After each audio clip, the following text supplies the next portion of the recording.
आज कृपा संदेश में सृष्टि के बारे में कुछ बात आप लोगों को बताना चाहता हूँ।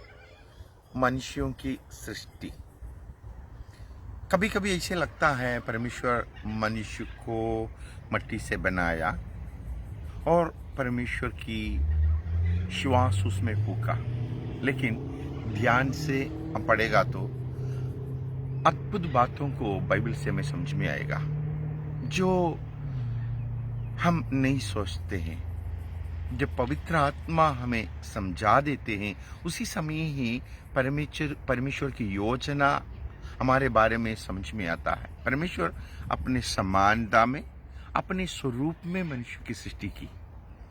कभी कभी हमें समझ में नहीं आता क्या है ये स्वरूप, क्या है ये समानता।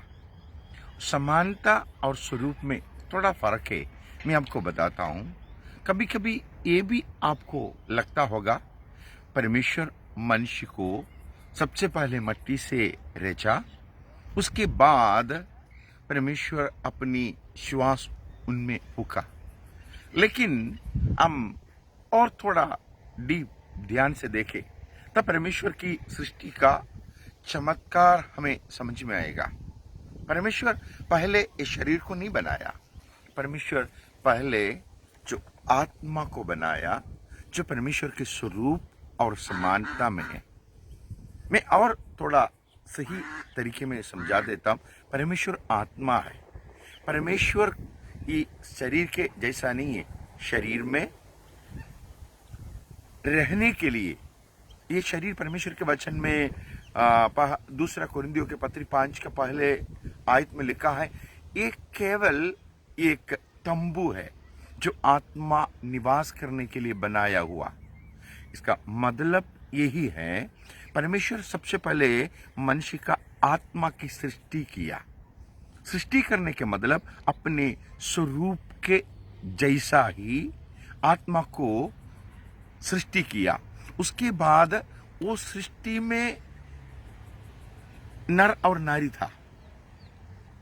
जो परमेश्वर ने सबसे पहले बनाया, आदम को सबसे पहले बनाने के बाद हवा को नहीं बनाया, ये दोनों को एक साथ बनाया। पहला अध्याय जो उत्पत्ति का पहला अध्याय 27 आयत को आप पढ़कर देखना।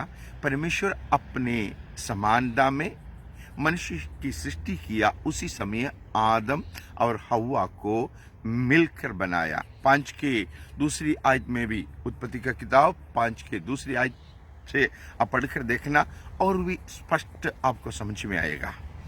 मनुष्य का ये शरीर, उसी के बाद 2 अध्याय 7वीं आयत को आप पढ़कर देखना, उत्पत्ति का ही, उसमें लिखा है मनुष्य का शरीर को मिट्टी से रचा या बनाया।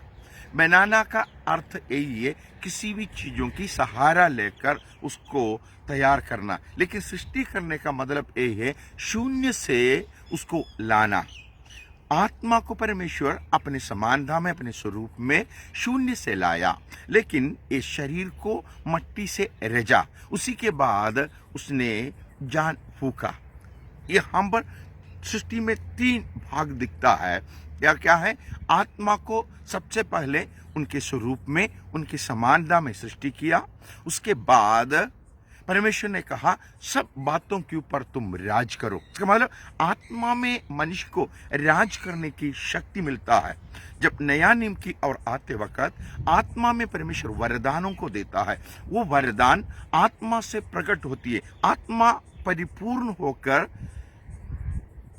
समझो भविष्यवाणी का वरदान हो, और अद्भुत काम करने का वरदान हो, और जो अन्य भाषा का अर्थ बताने का वरदान हो।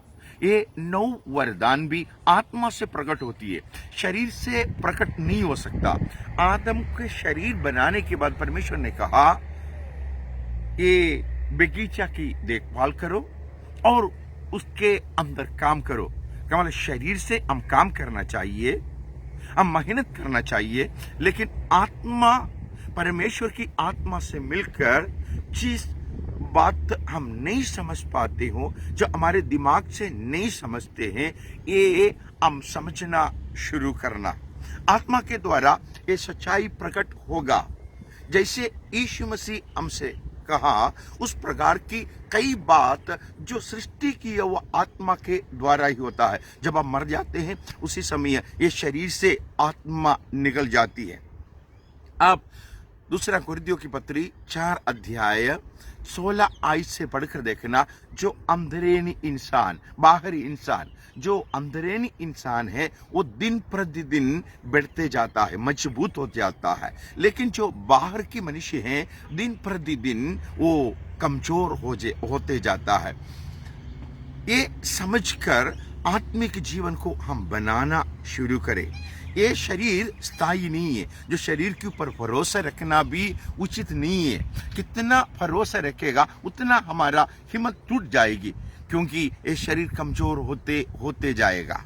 लेकिन जो आत्मा के ऊपर जो भरोसा रखता है वो दिन प्रतिदिन उनकी महिमा बढ़ते जाएगा। जो परमेश्वर अपने समानता में, अपने स्वरूप में बनाया हुआ आत्मा आपके अंदर रहता है, इसलिए आत्मा की शक्ति आपके जीवन से प्रकट करने के लिए परमेश्वर के सामने ही बैठे और उनकी शक्ति को और सामर्थ्य को प्राप्त कर कर आगे बढ़ने की कोशिश करें। ये शरीर के ऊपर और शरीर की आशाओं पर जो भरोसा रखता है उनका ही आशा टूट जाती है। लेकिन जो परमेश्वर की ऊपर भरोसा रखने वाला, जो आत्मा के शक्ति को परख कर देखने वाला, उनके जीवन बदल जाता है।